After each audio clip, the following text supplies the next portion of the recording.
Hello everyone, welcome to Kahani Suno with Kabir and Sara. I'm your host Kabir.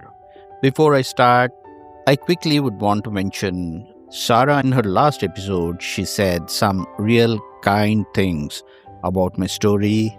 Life, get the one you deserve. Thank you so much, Sara. That genuinely made my day. Actually, made my whole week. So, yes, thank you once again. And everyone out there, go listen to Sarah's last episode, The Race of Life. If you haven't already, she's always been brilliant. All right, now, today's story. Three men, three cities, three ruined lives, each built on honesty, each destroyed by power.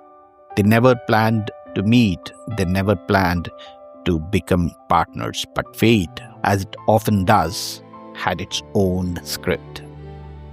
This is the story, One Last Try Before I Die. Vijay, the cricketer. Vijay Rathod is 27, 8 years of Ranji Trophy cricket, calloused palms, pre-dawn nets, a mother who kept every newspaper cutting. The Ranji Trophy final, Hyderabad versus Karnataka. Last over, 3 wickets down. Karnataka needs 9 runs. Vijay stands at deep mid-wicket. A skier goes up, the kind he's taken 100 times. He settles under it. The entire stadium holds its breath. Vijay drops it. What follows is worse. Next ball, a regulation ground fielding chance. His boot clips the turf. The ball squirts to the boundary. 4 runs. Match over. Karnataka wins. Social media is brutal within minutes.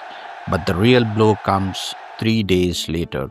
A Sting journalist releases a grainy video of Vijay speaking to a man with known betting connections. The conversation was innocent, an old college acquaintance. But context in the court of public opinion is irrelevant. Match-fixing allegations, BCCI suspension, national team selection withdrawn, IPL auction, his name quietly removed.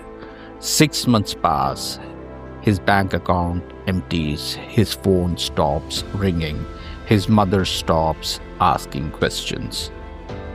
Vijay sits in a dark room in Hyderabad replaying that drop catch, not because he wants to understand it, but because it's the last moment he felt real. Anil, the banker. Anil Sharma is 34, branch manager, Gulbarga Cooperative Bank, a mid-sized town between 2 states. Exactly the kind of place where small power feels very large. One Tuesday morning, MLA Shivanna walks in.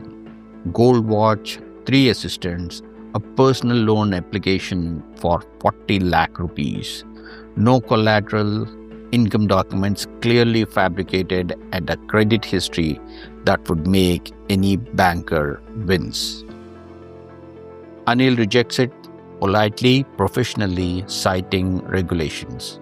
Shivanna smiles on his way out. The smiles stop when the transfers begin. First, Anil branch gets audited. Then, a complaint is filed. A junior clerk, clearly coached, claims Anil demanded a bribe to approve a farmer's Kisan credit. The trap is staged with a precision of someone who has done this before. Anil is suspended, bank management, nervous about political exposure, distances itself immediately. His wife Meena has just delivered their second child. His EMIs are 6 in a row. His father-in-law stops taking calls. Anil knows he did nothing wrong, but knowing you're innocent when no one believes you is, he discovers, its own particular kind of hell. Aslam, the teacher. Aslam Khan is 31, mathematics teacher, Zafar Memorial High School, Old City, Hyderabad. The kind of teacher students remember for life. Patient, funny, someone who made quadratic equations feel like puzzles worth solving. During the class 10th board examinations, Aslam is assigned as an invigilator. Midday through the paper, he catches a student, Rohan, with a folded cheat sheet tucked inside his calculator cover. Formulas, solved examples, the works. Aslam follows procedure exactly as he's supposed to. Confiscates the material, files an official report, and Rohan is debarred from the examination. An entire year gone. Rohan's father, Suresh, is a builder with municipal connections, the kind of man who has a politician's number saved under Bhai. Within a week, a complaint is filed that Aslam had harassed a female colleague. A honey trap video, clearly doctored, surfaced on a WhatsApp group of school parents. The school management, terrified of bad press, suspends Aslam immediately. A police case is registered under charges of misconduct.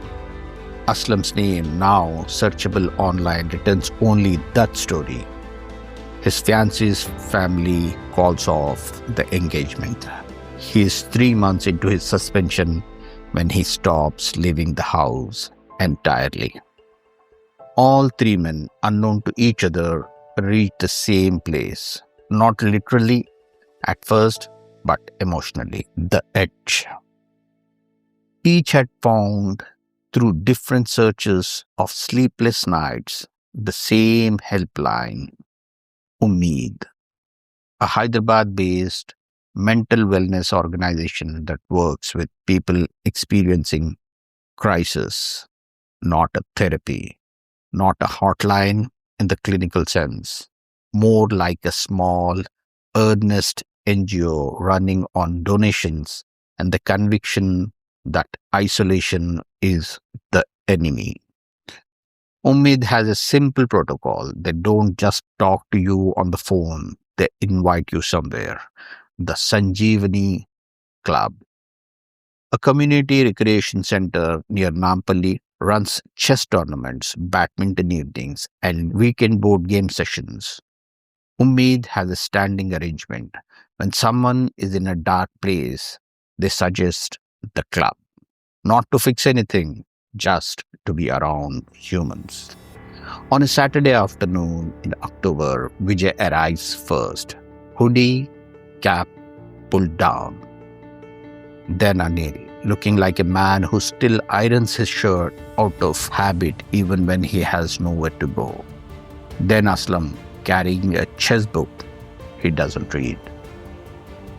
They don't talk the first week. They play carom, they drink chai. The second week, Vijay mentions the suspension. Anil exhales. Me too. Aslam looks up from the board. By the third week, all three stories are on the table. Not in a therapy circle, but across a carom board. With the casual honesty of men who have nothing left to protect. Aslam is the first to say it out loud. We need money, not to run, to fight. Lawyers cost money, investigators cost money. The kind of influential fixer who can reopen a case costs money that none of them has. Rob a bank? Anil says darkly as a joke. Nobody laughs. Then Aslam says quietly, not a bank.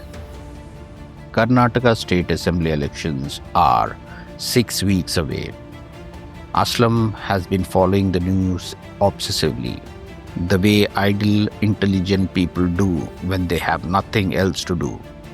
He knows that every election cycle, enormous quantities of unaccounted cash, Benami money, flow into constituencies to buy votes. Crores of rupees moved quietly through networks of local party workers. stored in safe houses, distributed the night before polling. This money is entirely illegal. It cannot be reported stolen. It cannot be traced. Whoever loses it cannot go to the police. We are not robbing citizens, Aslam says. We are robbing a crime. Vijay is the first to agree, then Anil slowly, then quickly. They spend 2 weeks in research mode. Aslam maps the geography. Anil studies cash movement patterns he once learned as a banker, tracking suspicious deposits ahead of the 2018 Karnataka elections. Vijay uses his network, cricketers travel, and a former teammate from Gulbarga casually mentions the name of a cash consolidation point near Raichur district, just across the Telangana border. A large farmhouse, a local transport businessman's family with deep party ties, cash collected from 6 constituencies to be distributed in the final 48 hours. The problem? The farmhouse sits on a highway adjacent road, and election commission flying squads patrol every route. Police nakas every 15 kilometers. Random vehicle checks. They cannot carry crores through a naka, not in a car, not in a truck. Vijay says, almost to himself, my friend Ravi keeps bees. This is the honeybee gambit. Ravi Naik is Vijay's childhood friend from Nizamabad. He runs a small apiary, around 40 hives, mostly rock bee colonies, the large, aggressive variety. He sells honey at local mandis. Vijay visits him, not asking anything yet, just relearning things he half knew as a child visiting Ravi's farm. Rock bees, how they swarm, how a single alarm pheromone or sudden disturbance can send hundreds of bees into aggressive flight within seconds. The plan takes shape over 10 days. 3 elements. 1. Vijay borrows 4 hive boxes from Ravi, saying he's helping him shift colonies to a new apiary. Ravi, trusting and unsuspecting, agrees. The boxes are loaded onto a small pickup truck, sealed, but the bees are live. 2. Anil, using a fake identity and a cash deposit, rents a small house 800 meters from the farmhouse for agricultural storage. They spend 3 days observing. The cash arrives in 2 vehicles on a Thursday night. 6 men guard it. Local strongmen, lathis and phones. No firearms. The cash is in 2 large steel trunks, kept in the outer room of the farmhouse. 3. Full beekeeping suits purchased at an agricultural fair in Zahirabad, paid in cash. 3 suits, 3 pairs of gloves, 3 wheeled helmets. They look like fumigators. The night before polling day, Anil drives the pickup to a spot 200 meters from the farmhouse. The 6 guards are clustered outside, phones out, waiting. It's 2 a.m. Vijay from upwind opens the first 2 high boxes with a long stick and immediately retreats. What happens next takes 40 seconds. Rock bees, disturbed at night, do not fly. They surge. A dark, roaring mass of thousands of bees hits the guards instantly. Men scatter, some run towards the field, some back into the farmhouse, and then, stung twice, 3 times, burst back out again. Torches drop. 2 motorcycles fall over, and 1 man runs straight into a fence. Vijay, Anil and Aslam, suited up, moving calmly through the swarm that parts around them. walk into the outer room. The trunks are exactly where they had watched them for 3 nights. Anil and Aslam lift one each. Vijay carries the third one, the only remaining hive, left unsealed at the door as a rare guard. Back to the pickup, 12 minutes total. They drive north, not on the highway, but on a Forest Service road Aslam had marked on a paper map, 40 kilometers into a small hill range near Nandyal. There is an old quarry, disused, gated, but the gate lock breaks easily. They park inside, bury the trunks under a tarpaulin and loose shale, and drive back to Hyderabad before dawn. They tell no one. They meet normally at the club. They live normally, or as normally as men with this secret can. 3 weeks after polling day, the election commission squads move on. The political machinery is busy with results. Then, with coalition negotiations, the farmhouse is abandoned. The party workers who lost the money are in no position to file any complaint with anyone. Vijay, Anil, and Aslam drive back to the quarry on a quiet Tuesday morning. 3.2 crores in mixed denominations. They counted by lamplight. Aslam writes every figure down in a school exercise book. They split it 3 ways. Then they start making calls. What follows is not a montage. It is slow, methodical, and expensive. Anil hires a Hyderabad-based lawyer who specializes in banking fraud cases. A private investigator is retained to find the clerk who staged the bribery complaint, the man who had since been promoted by MLA's recommendation, cracks under pressure during a deposition and recounts. Anil's suspension is lifted in 4 months. He requests a transfer, which is granted. He is made assistant to regional manager.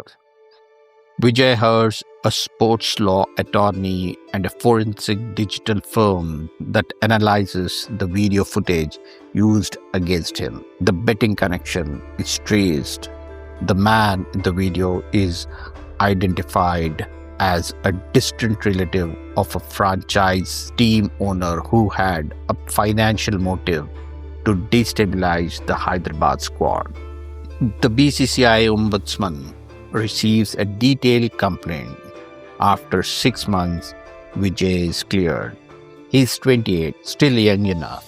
He goes back to nets.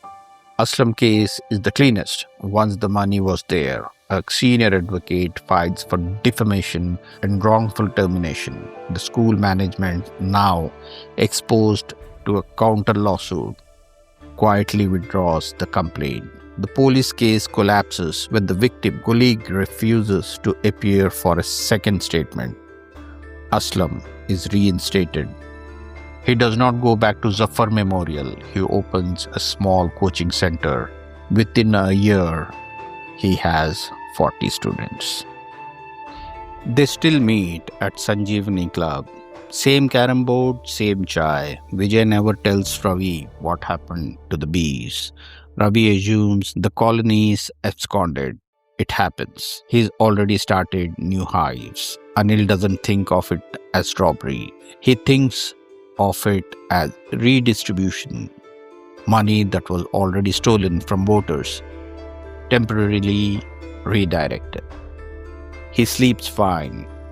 Aslam still has the exercise book where he wrote down 3 crores 20 lakhs in neat figures.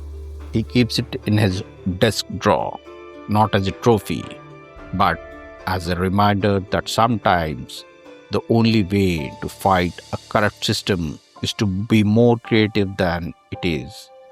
3 men, 3 falls, 1 plan. And the sting, it turned out, was never really about the bees.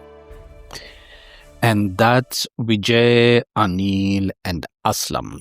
Back to their feet, not perfect, not overnight, but back, definitely.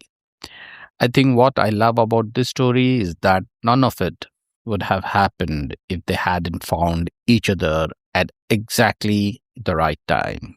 Sometimes that's really all it takes. Quick thing, every story you hear on Kahani Suno with Kabir and Sara, from me or from Sara, is completely original, written from scratch. No adaptations, just our own stories straight to you. And if you have a story you'd like to share or want to be part of the podcast, reach out to Sara at kahanisuno.com or to me at Kabir at kahanisuno.com. We genuinely love to hear from you. If you haven't subscribed yet, please do. It really keeps us going. This was Kabir on Kahani Suno with Kabir and Sara. Thank you, everyone.